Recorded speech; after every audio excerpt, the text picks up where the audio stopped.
And welcome back to the Rise and Fall of Studio series. Today we will be looking at 2023 to 2024 and see just how much Gamer Edition and 86 have affected the line, if at all, and also look at the new figures from 2023 and 2024 for the main line. 94 doesn't actually exist. It was supposed to be Dark of the Moon Hatchet, the final Dread brother, but he never actually came out. It was leaked through the Target systems, and we found the CGI render of the figure, but he never released.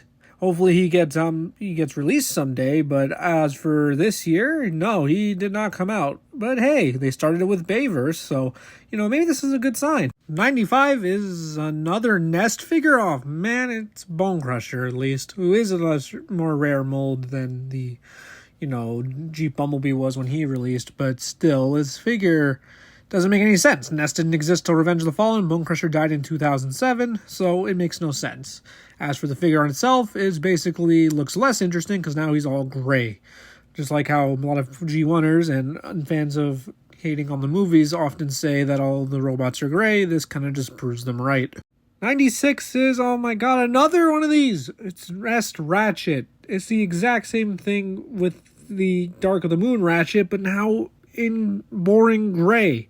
There is no reason to buy this or Bone Crusher. This just exists to fill a space, and as obvious because they were just Target exclusives, just there to fill shelf space. If you get this, it'd probably just be for the weapon if you have the 07 Ratchet and don't want to pay the aftermarket prices for the Dark of the Moon one.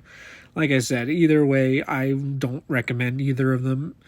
Let's just hope the year gets better from here. 97 is the first Knifeverse figure of the year and our first Rise of the Beast figure, that being Air Razor. Now, Air Razor in the film only is ever seen in her bird mode, but concept art for her robot mode does exist. Now, the figure is interesting because Rise of the Beast actually did have a main line, and in that line, we see the Air Razor figure, and it looks really good. Now, the figure for Studio Series looks little less good, and that is because it is mostly a retool of the Kingdom Air Razor. But that figure had really good posability and a fun transformation, so I don't mind. However, this figure fails at the bird mode. Oh god, what is with those legs? Ugh.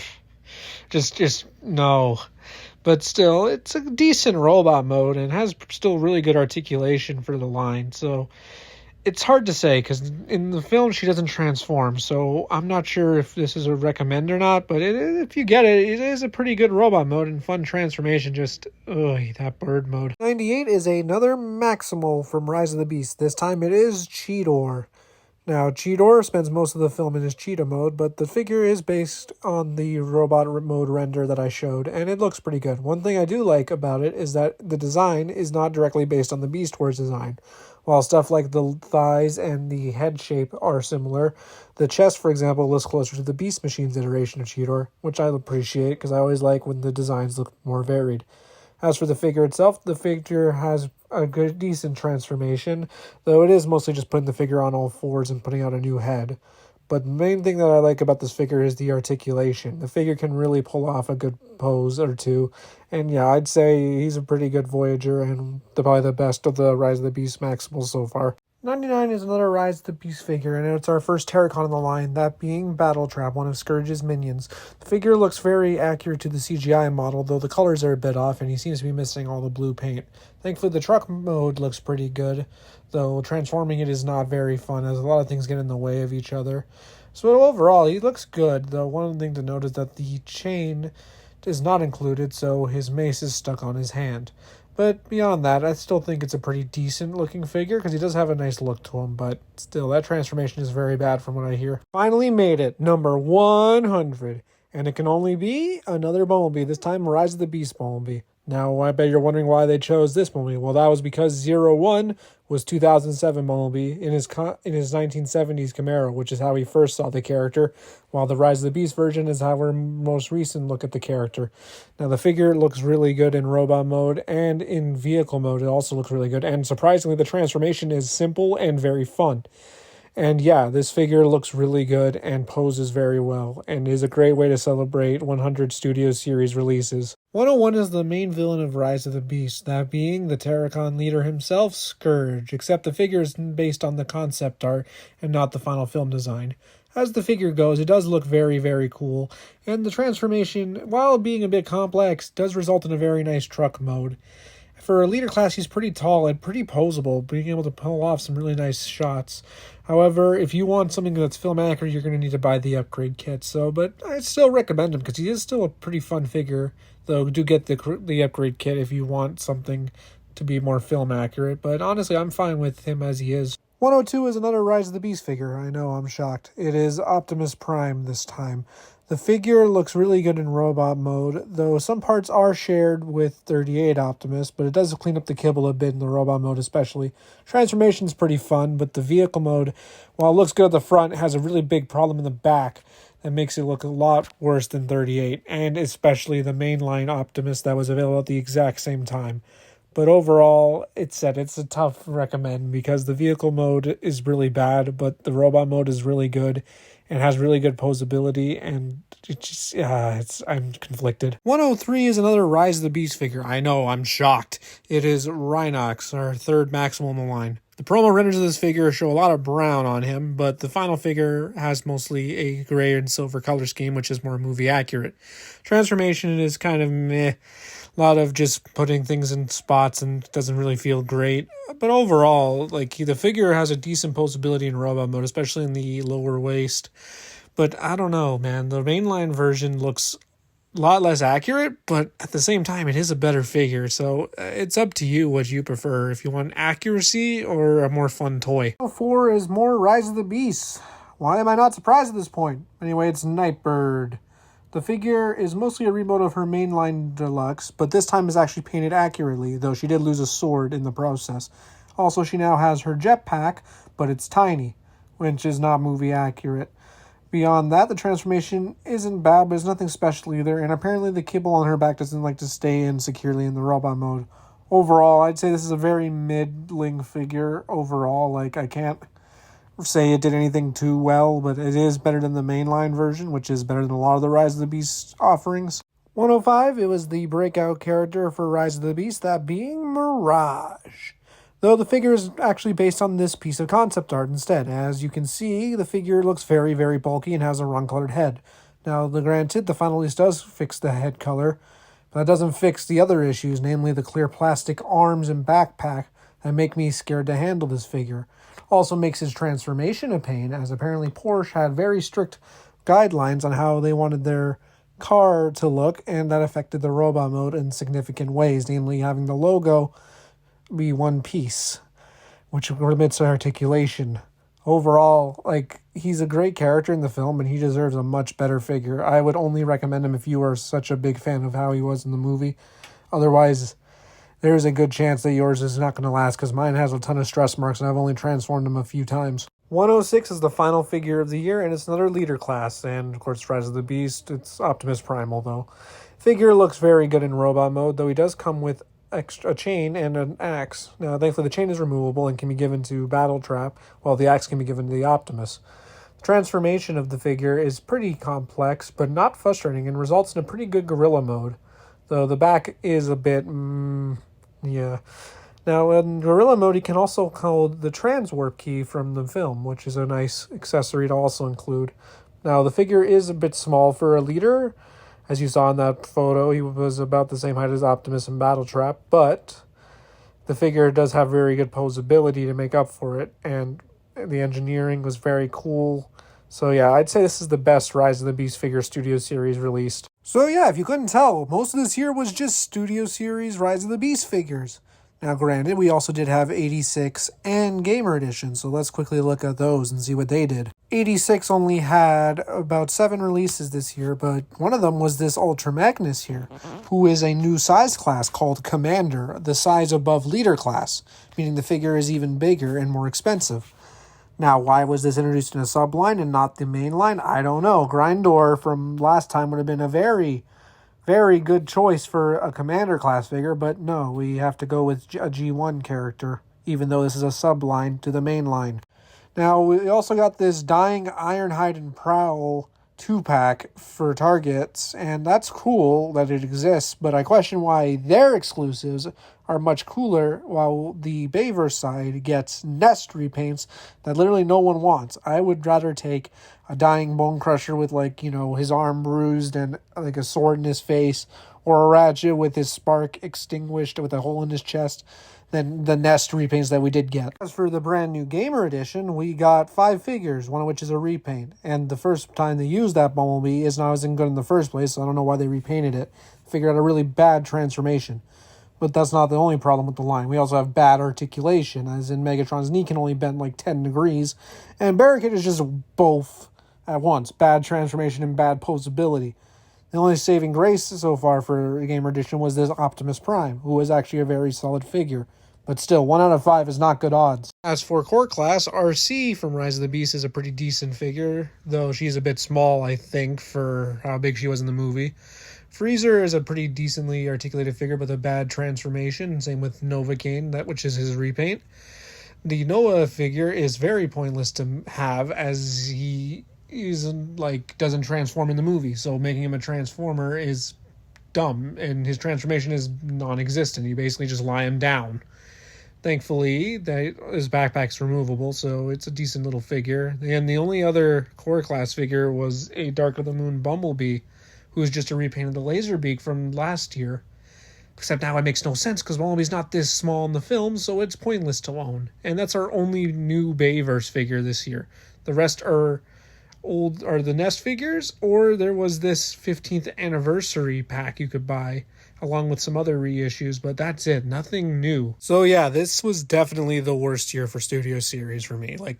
There's no diversity. You either get Rise of the Beasts, G1, or Gamer Edition. That's it. Anything else, like Bayverse, or even like the Bumblebee movie, no, it doesn't exist. You have one of 3 options, you got it, and that's it.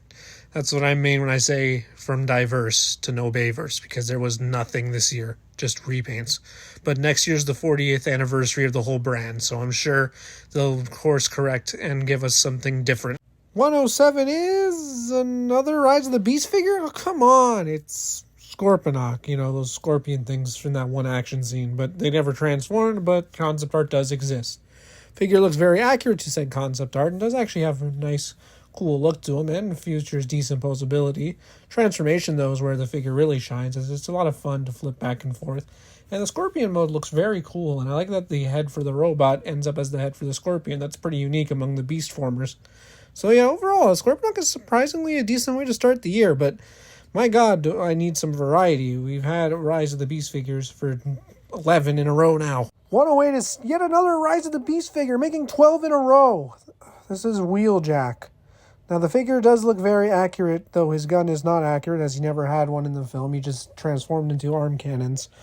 The figure has really bad posability, though. As you can see in this pose, you can't really make him look dynamic because of how his articulation works. But that's not the main issue. The main issue is these clear plastic windows on his back. Oh my god, they are so bad. And the reason they are bad is because of the transformation, where you need to rotate them in and out of certain positions during certain transformation steps, and they like to pop off all the time, making this transforming figure a nightmare, which sucks because the vehicle looks very good.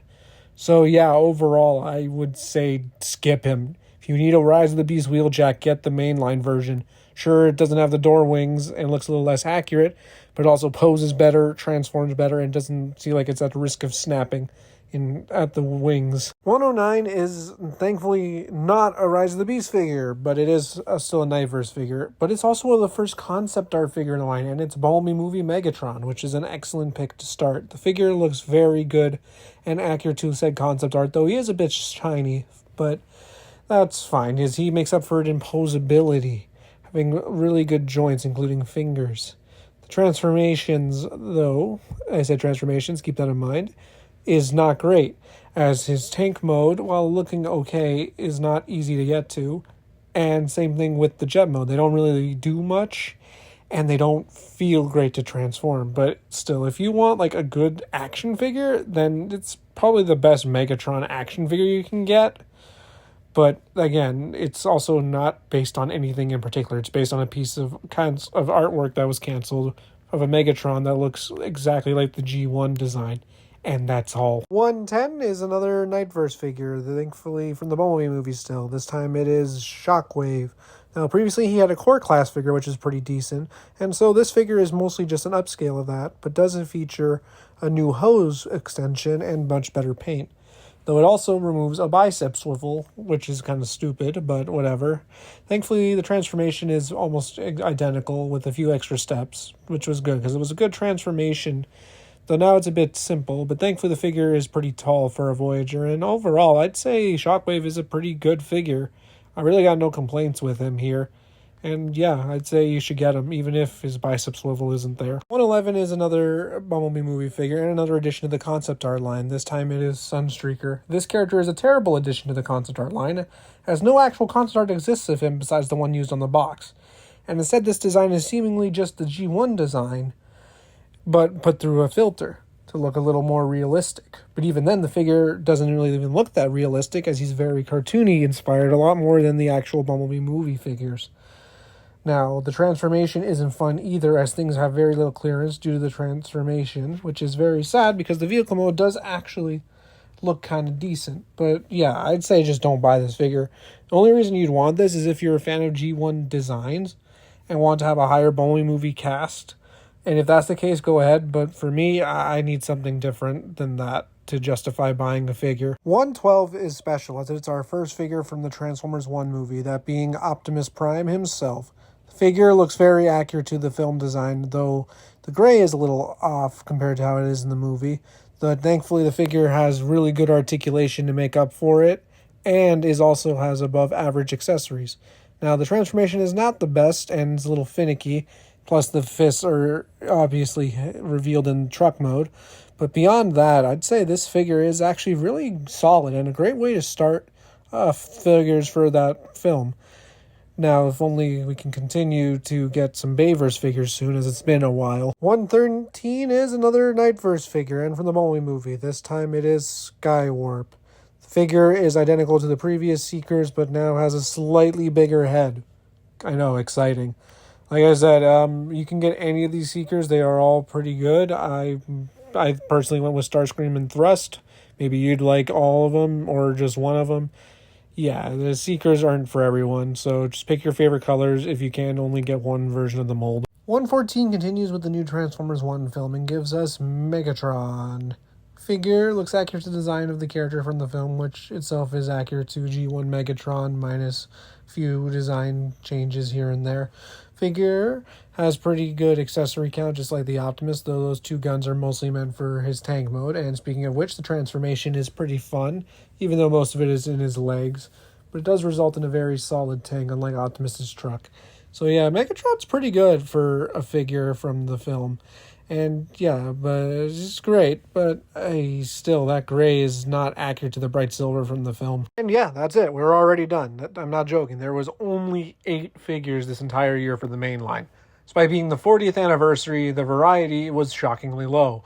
Mostly just one of the 4 series, either Bumblebee movie, Rise of the Beast, the Gamer Edition, or 86. That's it. There was no Bayverse at all. Even though there was 5 films to do and to choose from, they didn't use them at all. This was also the final year for Core Class, so let's quickly take a look at those. Last Night Mohawk is the only Bayverse figure to be made this year, but it's a great one. The robot mode looks basically perfect with 0 kibble.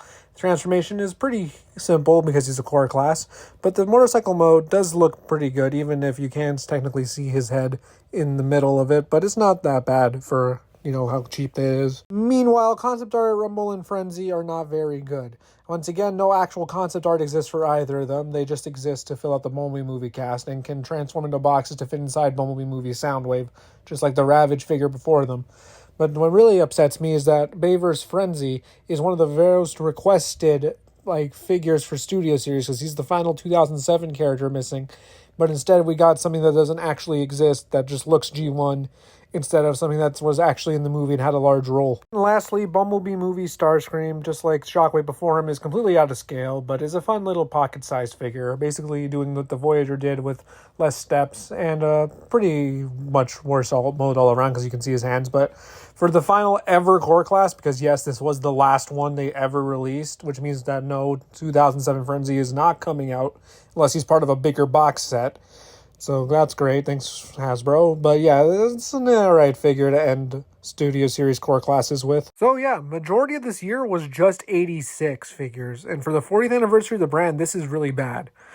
Now, granted, we also did have Gamer Edition, but they only had 5 releases, just like last year. And while the quality was a lot higher, a lot of the figures were still kind of subpar. Especially this Bumblebee here, who was a reissue of a figure that was released previously in a different 2-pack that wasn't part of Studio Series, so he just took up a slot basically for no reason, and it's based on a video game that didn't even come out, so it's doubly pointless to exist. The biggest issue of all was the severe lack of Bayverse figures. We only got Mohawk. He was the only one we got. Meanwhile, 86 got Optimus Prime, but not even just that, a Commander Optimus Prime, while Studio Series Mainline has 0 Commanders. 86 gets 2 in a row, and a Deluxe Bumblebee. Now, both of these figures were in the main line recently with the Earthrise Optimus and Bumblebee figures from 2021. And while both figures were good enough at the time, these are good improvements, but like, did it really have to happen this quick?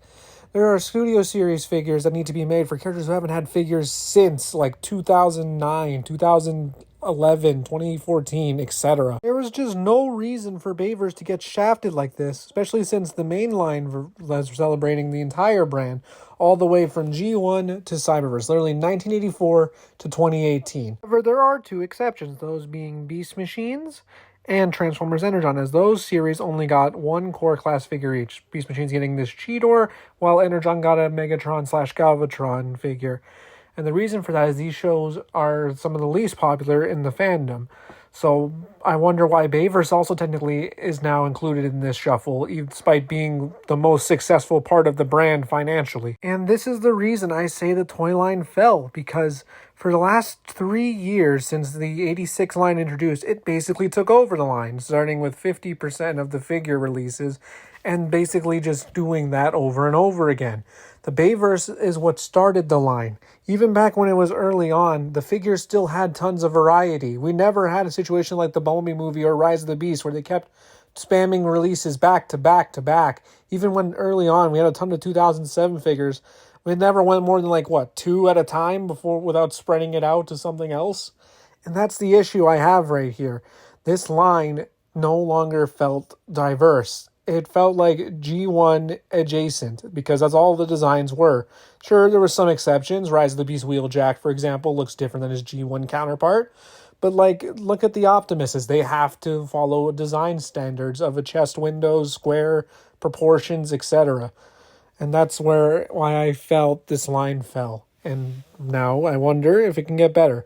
And we'll find out next time when we talk about the current year of Studio Series and see if it can go through a redemption arc or if it's doomed to stay in a fallen state forever.